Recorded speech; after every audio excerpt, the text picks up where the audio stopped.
નમસ્કાર, ગુજરાત ન્યૂઝમાં આપનું સ્વાગત છે અને ડે સ્પેશિયલ કાર્યક્રમમાં હું છું આપની સાથે માલવી પટેલ. ડે સ્પેશિયલ કાર્યક્રમમાં આજનો વિષય છે world music day. World music day જે દર વર્ષે 21 જૂને ઉજવવામાં આવે છે અને આ ખાસ દિવસ કારણ કે ભાગ્યે જ કોઈ એવી વ્યક્તિ હશે જેને સંગીત નહીં ગમતું હોય. સંગીત એવી વસ્તુ છે જે મન અને આત્મા બંનેને તૃપ્ત કરી દે છે. આ સાથે જ આપણે વાત કરીએ તો એવી વસ્તુ છે જે હૃદય અને મન ઉપર ઊંડી અસર કરે છે. ત્યારે આજે એ જ વર્લ્ડ મ્યુઝિક ડે વિશે વાત કરવી છે. ખાસ કરીને જો વાત કરીએ તો સંગીતનું મહત્વ ખૂબ જ અદ્ભુત છે. આપણે જોઈએ તો ભાષા, પરંપરા અને આ સાથે બધાથી ઉપર આપણે કહી શકાય સંગીત. કારણ કે સંગીતને સમજવા માટે કોઈ ભાષાની જરૂર નથી પડતી, કોઈ ધર્મની જરૂર નથી પડતી.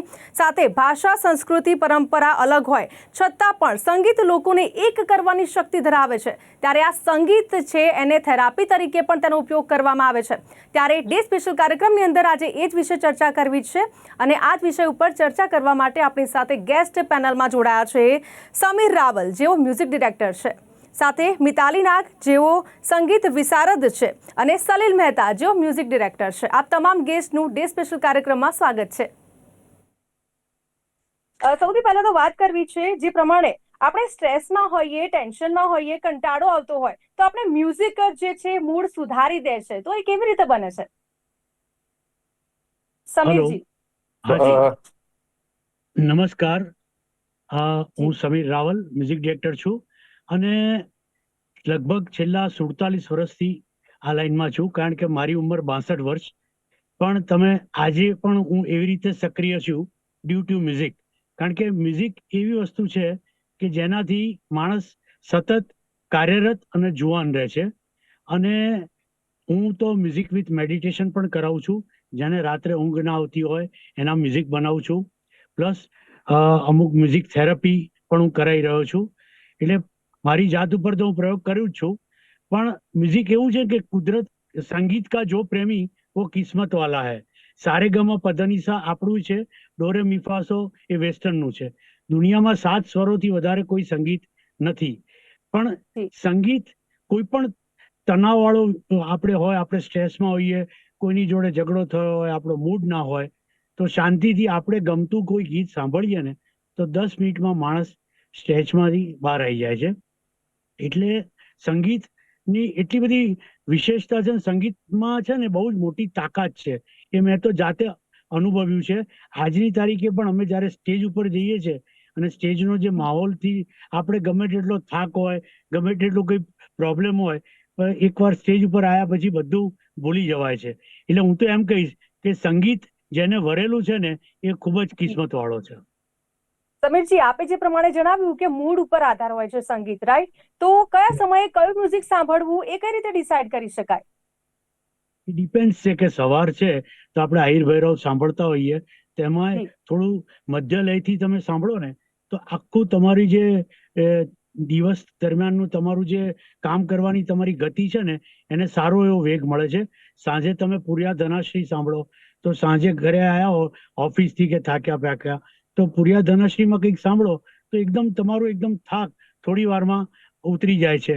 એટલે રાત્રે તમે સૂતી વખતે તમે કોઈ ચેન્ટિંગ સાંભળો, બરોબર છે, તો એનાથી પણ આખી વસ્તુનું ફેર પડે છે. હું એમ કહું કે તમારે સુધિંગ ખાલી કોઈ ફ્લ્યુટ અને બેઝ નોટ સાંભળો તો રાત્રે આરામથી ઊંઘ લાવી હોય તો 180 મેગાહર્ટ્ઝની ફ્રીક્વન્સીથી 100 કિલોહર્ટ્ઝની ફ્રીક્વન્સીની વચ્ચેની કોઈ પણ વસ્તુ સાંભળો તો ઓટોમેટિક આપણું જે નાનું મગજ છે, સબકોન્શિયસ માઇન્ડ, જે અલ્ટ્રા ફ્રીક્વન્સી સાંભળે છે એ ડાઉન થઈ જશે. એટલે તમારી વિચારોની શક્તિ એ આખી બંધ થઈ જશે. એટલે તમને રાત્રે એકદમ ઊંઘ આવી જશે. જી સલીલજી, જે પ્રમાણે મ્યુઝિક એ થેરાપી તરીકેનું પણ કામ કરે છે, તો આ મ્યુઝિક થેરાપી છે શું અને કેવી રીતે કામ કરે છે? અરે બેન, મ્યુઝિક થેરાપી તો કઈ રીતે કામ કરે છે તો કોઈ ડોક્ટરને પૂછવું પડે. પણ માનસિક રીતે મ્યુઝિક થેરાપી એ રીતે કામ કરે છે કે તમે કોઈ પણ સ્ટ્રેસમાં હો, કોઈ પણ પ્રકારના સ્ટ્રેસમાં હો, તમે જુઓ આપણે મૃત્યુનો સ્ટ્રેસ હોય તો પ્રાર્થના સભા હોય છે, આપણે પ્રાર્થના રાખીએ છીએ, ભજનો ગાઈએ છીએ. પછી એ જ રીતે તમે બીજા કોઈ પણ કામના બહુ મોટા સ્ટ્રેસમાં હો તો તમને ગમતી ગઝલો સાંભળો છો, તમે ગમતા ગુજરાતી સુગમ સંગીતના, પર્ટિક્યુલરલી હું ગુજરાતી સુગમ સંગીતના ગીતો છે જે સારામાં સારા કમ્પોઝ થયેલા છે, ગમતા છે. અવિનાશ વ્યાસ, ગૌરાંગ વ્યાસ, પુરુષોત્તમભાઈ, આશિતભાઈ, આ બધાએ જે સરસ કામ કર્યું છે એ ગીતો મને ખૂબ જ ગમે છે અને એ ગીતોના કાર્યક્રમો પણ હું કરું છું. અને આ સાંભળવાથી મને કામનો થાક પણ દૂર થઈ જાય છે અને થોડું પ્રોત્સાહન એ દિશામાં વધારે કામ કરવા માટે પણ મળે છે. એટલે મેં તો હું બેન આપણે ઓળખાણાપી મ્યુઝિક ડિરેક્ટર નથી, પણ મ્યુઝિકલ કાર્યક્રમો જે કરું છું એને ડિરેક્શન આપું છું કે આ પ્રકારના કરો. અને આ પ્રકારના કાર્યક્રમો કરવાથી, સિઝનના કાર્યક્રમો કરવાથી, તમે જો વરસાદની સિઝન હોય તો તમે વરસાદી ગીતો સાંભળો તો તમારા રોમે રોમમાં આખું એક ઉમંગ આવી જાય છે. એવી જ રીતે વસંતના ગીતો વસંતના સાંભળો, હોળીના ગીતો હોળીમાં સાંભળો, પતંગના ગીતો સંક્રાંતિમાં સાંભળો. આ એક ખાસ જે કમ્પોઝરે, જે સંગીતજ્ઞોએ રાગમાં ઢાળીને કર્યા છે. મને રાગનું જ્ઞાન નથી, પણ એનો અનુભવ છે બેન. એટલે આ રીતે જે કોઈ કમ્પોઝ થયેલા ગીતો અલગ અલગ સિચ્યુએશનમાં આપણે જ્યારે સાંભળીએ છીએ ત્યારે મન એ ગીત સાથે, એ સૂર સાથે, એ લય સાથે, એ તાલ સાથે એકાકાર થઈ જાય છે. અલબત્ત ગાયકો સારા હોવા જોઈએ, સૂરમાં ગાતા હોવા જોઈએ, એ અનિવાર્ય છે.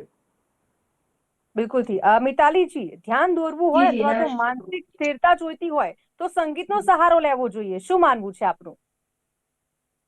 आपका जो पहला क्वेश्चन था मैं उससे थोड़ा सा कुछ कहना चाहूंगी, साथ ही साथ इस पर भी मैं कुछ कहना चाहूंगी. आज संगीत दिवस है और स्ट्रेस के लिए आपने कहा कि संगीत कितना जरूरी है, तो जैसा कि सभी भाई ने बहुत ही अच्छी शुरुआत करी कि संगीत में हम सभी हैं, पर because I am a classical singer so I would emphasize in that कि कुछ ऐसे राग हमारे संगीत में बने हैं जिनको खास थेरेपी के लिए यूज किया जाता है, जैसे राग दरबारी. जो एंजाइटी है, नींद न आना, इस तरह की जो प्रॉब्लम्स हैं उसको हम लोग राग दरबारी सुनकर उसको ऐसे पेशेंट्स को हम लोग क्योर कर सकते हैं. राग यमन है, राग भूपाली है, हंसोध्वनि है, भैरवी है, ये सभी राग हमारे थेरेपी के लिए यूज किया जा रहा है. तो संगीत अपने आप में एक महासागर है और संगीत से काफी स्ट्रेस रिलीफ हम कर सकते हैं. व्हेन वी परफॉर्म, जब हम सब परफॉर्म करते हैं तो हम लोग को संगीत, इसीलिए संगीत कहते हैं कि संगीत के लोगों को कभी भी स्ट्रेस होता नहीं है. We are never to get stress. I think सभी भाई यही कहेंगे कि स्ट्रेस में हम कभी नहीं होते हैं. This is the only reason, क्योंकि हम संगीत से जुड़े हुए हैं. आपका दूसरा सवाल क्या था, माली जी पूछ सकते हैं? सेकंड क्वेश्चन था मेरा, म्यूजिक थेरापी कैसे का वर्क करती है हमारे जीवन में? अगर कोई स्ट्रेस है या फिर वो बोलते हैं ना बेस्ट थेरापी, तो उस तरीके से काम करती है? क्योंकि कभी कभी क्या होता है, हम बहुत टेंशन में होते हैं तो हमें फील होता है कि नहीं कुछ अच्छा नहीं लग रहा है, चलो ये सॉन्ग सुन लिया. कभी कभी ऐसा होता है कि चलो शांत एकदम वैसा सॉन्ग हमें चाहिए, सुनना है तो दिल को अच्छा लगता है. तो ऐसे वो थेरापी की तरह भी काम करता है. बिल्कुल, संगीत थेरेपी की तरह ही काम करता है. And I have written a book also on this कि किस तरह से music itself is a therapy, एक मेडिसिन की तरह वर्क करता है. जैसा कि सलीम भाई ने कहा कि जब ऋतु आती है, अगर उस ऋतु में खास उस राग को गाया जाए तो मन प्रफुल्लित होता है. जैसे कि अभी बारिश का सीजन, जैसे रेनी सीजन आया, तो हम लोग कुछ रागों को इस तरह से गाए जाते हैं कि जिससे हम उस ऋतु को खास एंजॉय कर सकें, उस ऋतु के ऊपर ज्यादा हम लोग दिखा सकें, या we can feel that particular season. અને બહુ સરસ વાત અત્યારે મને યાદ આવે છે કે સંગીતની સાથે રાગ, તમે જે રીતે રાગ રાગીણીથી એના કમ્પોઝિશન કરો છો ને, એમાં જે લોકો સાચા સંગીતના સાંભળનારા છે એ તો રાગ સાંભળે જ છે, પણ કવિઓનું પણ મહત્વ બહુ છે આમાં. કારણ કે કવિઓ જે શબ્દો લખે છે એ શબ્દોને જે રીતે કમ્પોઝ થાય છે, સુરેશ દલાલ છે, હરીન્દ્ર દવે છે, રમેશ પારેખ છે, વિનોદ જોશી છે, આ બધાના તમે ભાતના ગીતો, ગઝલ, ભક્તિ સંગીત આ તમે સાંભળો ને તો એ સંગીતની સાથે એ શબ્દો પણ ભળીને તમારા મનમાં પ્રવેશી અને તમને જે સુકૂન આપે છે ને, એ બંને કોમ્બિનેશન સંગીતને અપલિફ્ટ કરે છે, તમારી થેરાપીને અપલિફ્ટ કરે છે. તો સલીલજી, એવું કયું મ્યુઝિક ઇન્સ્ટ્રુમેન્ટ છે જે ના હોય તો મ્યુઝિક અધૂરું લાગે? મારી દ્રષ્ટિએ તો તાલ વાદ્ય, તબલા છે ને એ તાલ સાથે જે કાંઈ સંગીત, શબ્દ, રાગ આનો સમન્વય થાય છે, તાલ, લય અને ગાન, આનો જે સમન્વય થાય છે એ જે અંદર પ્રવેશે છે, હૃદય સુધી પ્રવેશે છે, એ તમને બધા જ સ્ટ્રેસમાંથી મુક્ત કરી આનંદ આપે છે. જી એમની વાત સમીરજી, આ બરોબર છે. વિષય આપણે પાસ એમને કરું છું. એમની જી. વાત પ્રમાણે સંગીતમાં એવું કહેવાય કે માણસ બેસુરો હોય તો ચાલે પણ બેતાલો ના ચાલે. ના ચાલે. बिल्कुल बिल्कुल बात सही है, बिल्कुल बात सही है समीर भाई, बट ये अगर मैं इसे कहूँ तो ताल का जितना इम्पोर्टेंट उतना सुर का भी है, तो मैं तानपुरा कहूंगी, जिससे हम लोग सभी लोग रियाज करते हैं या हम कह सकते हैं। अगर समीर भाई के हाथ में कीबोर्ड आ गया तो कीबोर्ड, तो सब वाद्य सभी अपने आप में बहुत महत्वपूर्ण है। सुर और ताल दोनों ही संगीत के अपने अपनी स्थान रखते हैं, और दोनों ही एक दूसरे से जुड़ा हुआ, जिसके बगैर संगीत अधूरा है। तो मिताली जी, आपसे क्वेश्चन है कि म्यूजिक इक्विपमेंट में ऐसा नया इनोवेशन किस तरह का है? जी म्यूजिक, जैसे अभी रिकॉर्डिंग्स में अगर हम जाएंगे, समीर भाई is the best person who is using very very new technology in the recordings. Sameer भाई, आप वॉइस में बताइएगा कि किस तरह से आजकल हम लोग म्यूजिक प्रोजेक्शन के लिए वी आर यूजिंग, जो हम लोग नया आजकल जो डिजिटली पूरा का पूरा म्यूजिक आ चुका है, जहाँ मैनुअल इंस्ट्रूमेंट्स का प्रयोग हम लोग नहीं कर रहे हैं। It is actually a new venture in the music. जी समीर भाई, એકચ્યુઅલી क्या કેવું है? છે, એકચ્યુઅલી કેસા હમણાં અત્યારે કેવું થાય છે કે પહેલાના જમાના જે મેલોડી ઉપર વજન આપવામાં આવતું હતું, આજના ગીતો રિધમેટિક વધારે થઈ ગયા છે. એટલે આપણને જૂના ગીતો આજે પણ સાંભળવા ગમે છે. આજના ગીતો દર શુક્રવારે આવીને જતા રહે છે, કોઈને યાદ પણ નથી રહેતા. ઓર્કેસ્ટ્રામાં પણ આપણે જાણીએ છીએ આજે બધા જૂના ગીતો ચાલી રહ્યા છે. એટલે સંગીત જે જૂનું હતું, એટલે હું એમ નથી કહેતો ક્લાસિકલ ઉપર જ, લાઇટ મ્યુઝિક પણ એટલું જ સરસ છે, પ્લસ આપણું ફોક. હવે આપણે નરસિંહ મહેતાનો દાખલો લઈએ તો નરસિંહ મહેતા જ્યારે દામોદર કુંડ નાહવા જતા હતા ને, ત્યારે થોડું અંધારું હોય ત્યારે જે ગાતા હતા એ રામગરી હતી. એટલે રામ સભામાં અમે મળવાને ગયા હતા, રામગરી હતી. અને નહીને જ્યારે પાછા આવતા હતા ત્યારે પ્રભાતિયું પો ફાટ્યું હોય ત્યારે પ્રભાતિયું ગાતા હતા કે જાગને જાદવા, આ પ્રભાતિયું છે. એટલે લોકોને હજી પ્રભાતિયું રામગરીમાં પણ આપણા ગુજરાતી સંગીતમાં ખબર નથી. એવી રીતે હું એક બીજો પ્રકાર કહું કે હાલરડું. હાલરડું તો માં ગાય બાળકને સુવાડવા માટે, કે બાળકને છાનું રાખવા, કે બાળક તોફાન કરતું હોય ત્યારે એ હાલરડું ગાય. પણ જ્યારે માર ઉઠે અને બાળક ગાય છે, એ પણ એક પ્રકાર છે, એનું નામ છે ત્રાગુ. એટલે અમુક આપણું ગુજરાતી સંગીત એટલું બધું પાવરફુલ છે, લગભગ 43 થી 44 પ્રકારના એમાં છે. ધારો કે લગ્ન ગીત, ફટાણા, પછી અગરિયા, મીઠાના અગરિયા વાળાના ગીતો, પછી માછીમારોના ગીતો, ડાંગના આદિવાસીના ગીતો તમે પકડો તો ગુજરાતી સંગીત એટલું અદ્ભુત છે. હું એક પ્રોગ્રામ કરું છું, રંગ રંગીલું ગુજરાત. એમાં હું સ્ટેજ ઉપર આવીને પહેલું એવું બોલું છું કે ગુજરાત પાસે જેટલું સંગીત છે ને એ ભારતના કોઈ રાજ્ય પાસે નથી, પણ એને તમે એક્સપ્લોર કરો. અને ગુજરાતનું ખરેખર સંગીત તમે જો રાજસ્થાની સાંભળો, તમે સાઉથનું સાંભળો, બંગાળી સાંભળો તો તમને આમ ટિપિકલ ખબર પડે, બાઉલ વાગ્યું. રાજસ્થાનીમાં સારંગ અને દેશ, લગભગ 2 રાગથી એ લોકો આગળ નહીં. પણ ગુજરાતમાં તો એટલી બધી વિવિધતા છે ને, તમે નારાયણ સ્વામીને સાંભળો, તમે દાદા મેકરણને સાંભળો, દરેકની વિવિધતા આખી જુદી છે. એટલે સંગીત તો એટલું બધું છે ને કે હજી તો અમે લોકોએ દરિયામાંથી લોટો જ ભર્યો છે. એટલે સંગીતમાં તો જેટલું શીખો એટલું ઓછું છે બેન. બિલકુલથી. સમીરજી, આ આજનો જે વિષય છે ને એ ખૂબ જ ઇન્ટરેસ્ટિંગ છે, એટલા જ માટે મારે પૂછવું છે કે જે પ્રમાણે આપણા વેદોમાં આપણે વાણ, વીણા અને કરકરી જેવા જે વાદ્યો છે એનો ઉલ્લેખ છે, તો પ્રાચીન ભારતીય સંગીત છે, આપણો ભારતીય સંગીતનો જે ઇતિહાસ છે ને એ 4000 વર્ષ જૂનો છે. તો સાહિત્યમાં આપણે જોઈએ છે કે બદલાવ આવ્યા છે, તો કઈ રીતના બદલાવ આવ્યા છે? એટલે સાધનો પણ જૂના જ હતા, એ પણ સાધનો અત્યારે થોડા લેટેસ્ટ થયા છે, મોડર્ન થયા છે. રુદ્ર વીણા હતી, વિચિત્ર વીણા થઈ, એના પછી સિતાર આવ્યું, બરોબર છે. એવી રીતે નરગા ને બધું હતા, એમાંથી ધીરે તબલા થયા.